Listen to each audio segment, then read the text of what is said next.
नमस्कार शेतकरी मित्रांनो, मी सचिन मदन गायकवाड, राहणार वैजापूर, जिल्हा संभाजीनगर।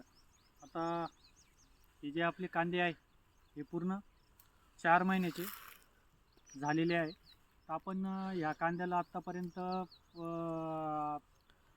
4 स्प्रे ऑर्गॅनिकमध्येच काढले आणि 1 स्प्रे नोव्हेंबर महिन्यामध्ये वातावरण खराब होतं तेव्हा 1 केमिकलचा काढला।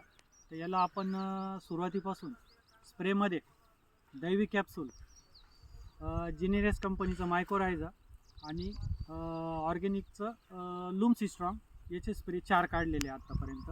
आणि शेवटचा फुगवणीला आपण ब्लूम, ग्रीन प्लॅनेटचं ब्लूम आणि कृषीटेकचं सायझर याचा स्प्रे काढला। याच्या उपर आपण याला जास्त खर्च केलेला नाही आणि याला आपण शेवट फुगवणीला ग्रीन प्लॅनेटचं बायो पोटॅश आणि भूमी पॉवर ह्या जवळपास 2 एकरामध्ये आपण याला 8 बॅग टाकलेले आहेत। तरी तुम्ही याची साईज बघू शकता,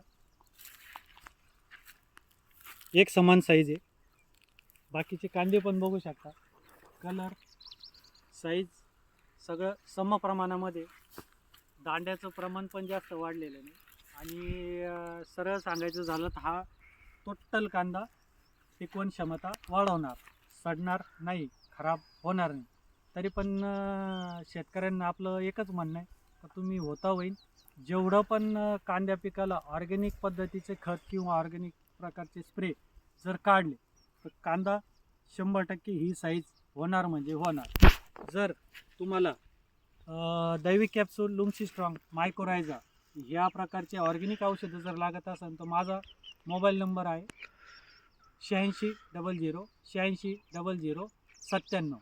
आणि असेच नवनवीन ऑर्गॅनिक शेतीचे व्हिडिओ बघण्यासाठी जर तुम्हाला हे लागत असेल तर तुम्ही माझं यूट्यूब चॅनल पण सबस्क्राईब करू शकता।